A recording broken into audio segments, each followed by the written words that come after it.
Hochul looks to roll out reduced congestion pricing plan as Republicans looks to stop it. It's rush hour for congestion pricing. Governor Kathy Hochul is expected to revive congestion pricing this week with tolls beginning by New Year's end, while New York Republicans, fresh off national victories for president, the House and Senate are urging President-elect Donald Trump to swiftly kill congestion pricing ahead of his inauguration in January. Hochul is expected to roll out a new congestion pricing proposal on Thursday, with the base fee to drive into lower Manhattan by 40% from $15 to $9. Gothamist reported on Wednesday.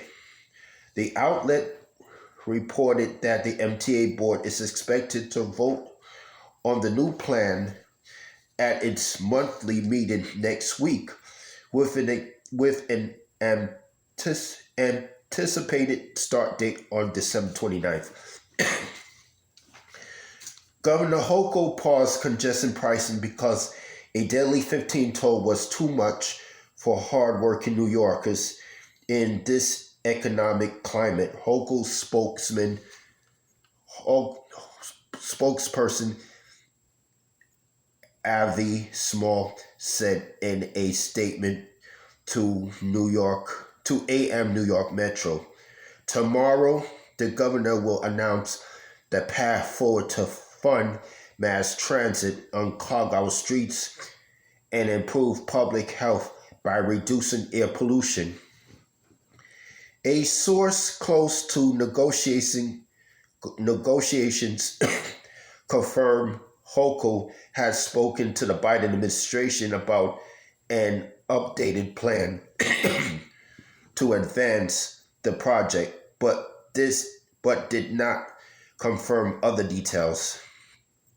Congestion pricing has been on temporary pause since June, when Hochul asked the toll's June 30th start date, citing the high costs of living for New Yorkers. But after Trump, who promised to terminate the tolls, won a second term last week, advocates began pushing Hochul to quickly revive congestion pricing, hopeful that an up and running program could withstand a full frontal assault from Washington. Meanwhile, 5 New York congressional Republicans sent a letter to Trump on Tuesday urging the president-elect to fulfill his campaign promise to ask the toll to drive into Manhattan below 60th Street. Governor Hochul recently announced that she would pursue an almost immediate implementation of the congestion pricing cash grab, despite cynically pausing it earlier this year in an effort to win back the House. Reads the letter signed by Representatives Mike Loyola, Nicole Malacotes, Andrew Gabriano, Nick LaLota, and Anthony D. Esposito. While Hochul insisted the pause was due to the punishing impacts on inflation on New York families, rumors persisted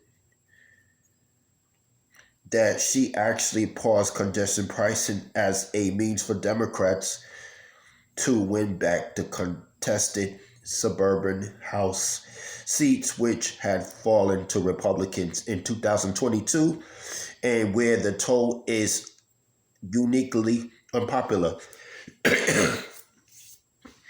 In fact, Democrats did win back 3 suburban seats this year, though it's unclear if congestion pricing had anything to do with it, and the victories weren't enough to forestall a Republican trifecta in the national government in Washington. With Trump set to excuse me. With Trump set to return to the White House, advocates have been scrambling to get Hochul to revive congestion pricing before the inauguration on January 20th. A $9 toll may be able to avoid another federal environmental review, which, when first approved in 2023, recommend a base toll of between $9 and $23. An internal MTA working group called the Traffic Mobility Review Board, TMRB, settled on $15. Republicans, meanwhile, described the environmental review process as manipulated by the MTA and the Federal Highways Administration, FHWA. Should congestion pricing not be turned on by January 20th, Trump can instruct his yet-to-be-named Transportation Secretary to withhold his signature from a document authorizing a value pricing pilot program, or VPPP. That's the final document necessary to authorize the start of congestion pricing, and the one Hochul instructed her own Transportation Commissioner Marie-Therese Dominguez not to sign. That's all I have to say for this video.